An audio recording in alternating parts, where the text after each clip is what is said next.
여호와께서 그를 황무지에서 짐승이 부르짖는 광야에서 만나시고 호위하시며 보호하시며 자기의 눈동자같이 지키셨도다. 새벽을 깨우는 거룩한 기도자 여러분,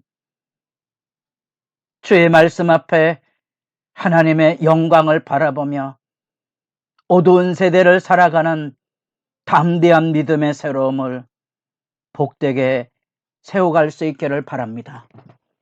오늘 우리가 읽어갈 하나님의 말씀은 열왕기상 20장 13절에서 21절까지의 말씀으로서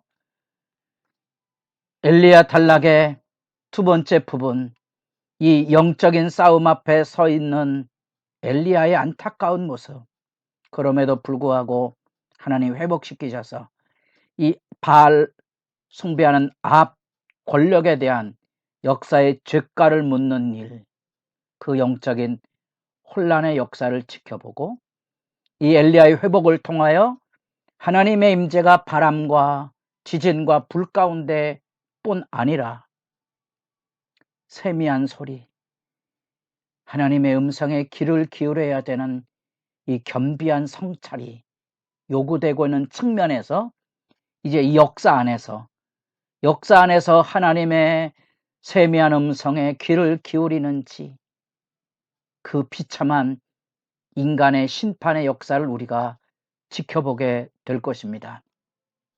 우리는 지금 17장에 등장하고 있는 디셉 사람 엘리야, 뜬금없는 선지자 하나가 일어나서 바알이 지배하는 세대 안에 폭탄을 던지듯이 내 말이 없으면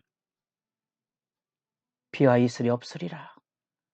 수년 동안 그 역사의 수렁에 대한 하나님의 심판의 경종이 울려지고 하나님 앞에 하늘에서 불을 내리는 여호와가 누구신지, 하나님이면 하나님, 바알이면 바알이라는 분명한 믿음의 선택을 일깨우는 그 놀라운 역사 앞에 이제 아합은 어떻게 됐을까? 그 문제를 우리가 지켜보게 될 것입니다. 이 사건이 있은 다음에 우리 20장에 아람의 벤하닥 왕이 연합군을 끌고 사마리아를 포위한 상황입니다. 이 죄가 무엇인지에 대한 역사의 교훈이 그렇습니다. 내 은금은 내 것이요 내 아내들과 내 자녀들의 아름다운 자도 내 것이니라. 한 걸음 더 나아가 내 집과 내 신하들의 집까지 다 수색해서 수탈해 갈 것을 이야기해 주고 있는 게 역사의 죄악입니다. 우리가 죄를 그냥 도덕적인 범죄만으로 축소하여 살아가기 때문에 죄 실체와의 싸움에 바로 서지 못하는 안타까움이 있습니다. 잊지 마십시오. 죄는 하나님의 모든 세계를 자기의 욕망의 수렁으로 파괴한다는 사실. 하나님이 내게 주신 이 생명, 이 천하보다 소중한 이 생명을 죄의 지배 안에서 머리부터 발끝까지 무너뜨린다는 이 역사적인 실체를 여러분 보셔야 하고요. 하나님 앞에 바로 서지 못한 민족은 그 죄가로 인하여 비참한 몰락이 일어나는 것을 지금 열왕기사가 우리에게 보여주고 있는 겁니다. 이 전쟁에 살떨리는 위협 앞에 도안에 든 쥐 신세가 된 야합 앞에 13절 마치 엘리야가 등장하듯이 한 선지자가 이스라엘의 아방에게 나아가서 이르되 여호와의 말씀이 내가 이 큰 무리를 보느냐? 내가 오늘 그들을 내 손에 넘기리니 너는 내가 여호와인 줄 알리라. 하나님이 누구신지를 아방에게 다시 보이시겠다는 것과 승리를 약속하고 있는 모습을 보게 됩니다. 아마 아방의 범죄 사건을 기억하면 왜 하나님께서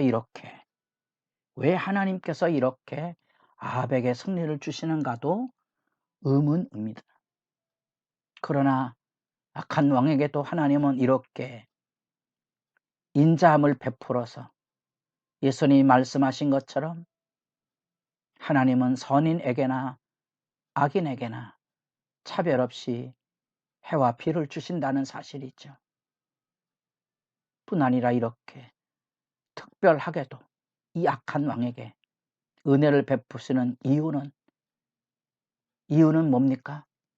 여호와가 누구신지, 그 왕에게 하나님이 누구신지를 일깨워 바알 신앙으로 얼룩진 그 세대 안에 자기 백성을 그 고통에서 건져내기 위한 하나님의 초대요 부름입니다. 뜻밖의 아합이 하나님의 말씀을 신뢰한다는 겁니다. 여러분들이 나중에 22장에 내려가 보면 전혀 아합은 이런 데 관심이 없는데 이게 역사 속에 나타난 세미한 음성, 하나님의 부름에 깨어있느냐 하는 겁니다. 실제 역사 이야기죠. 아합은 뜻밖의 이 선지자의 이야기를 존중하고 그 이야기에 귀를 기울입니다. 그래서 각 지방 고관의 청년들을 계수해서 232명, 그야말로 알량이죠. 아합이 어떻게 이런 담대함을 가질 수 있었을까? 그것도 생각해 볼 문제입니다. 이 알량한 정예 요원 232명을 데리고 이스라엘 백성 7천을 붙여서 이 소수의 전략을 가지고 전쟁에 나갑니다. 선제 공격을 하는 겁니다. 만약에 여러분들이 전후 좌우의 이 문맥을 따라서 보면 대단한 믿음인 것처럼 아합이 비춰질 수 있습니다.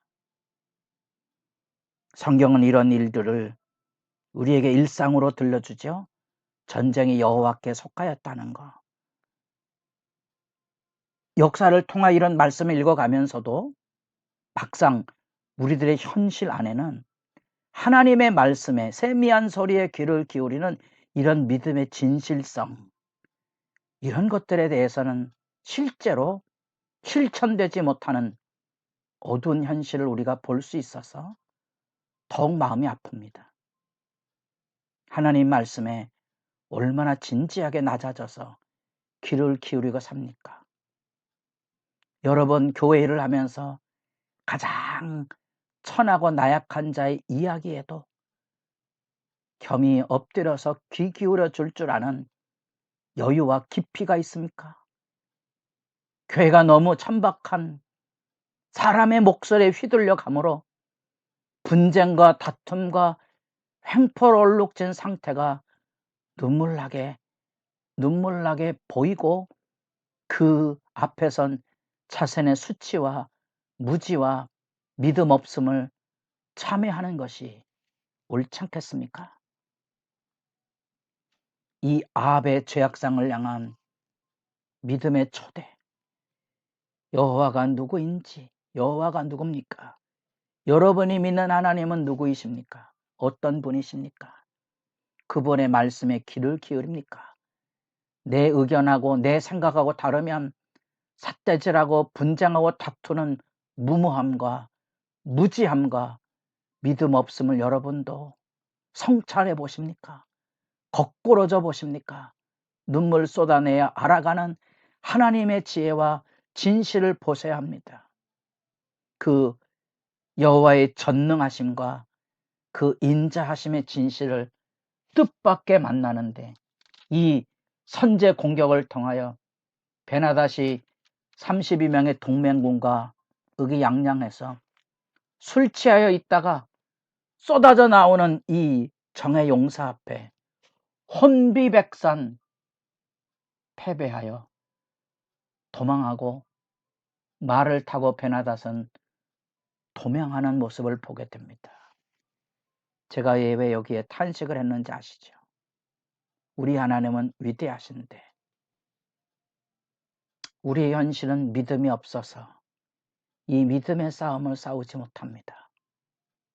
예수님이 고문에서 베개하며 잠을 자고 계신데, 주님이 거기 계신데 제자들은 공포에 젖어 풍랑 앞에 왜 우리의 죽게 된 것을 돌아보지 아니하시느냐고 아우성을 칩니다.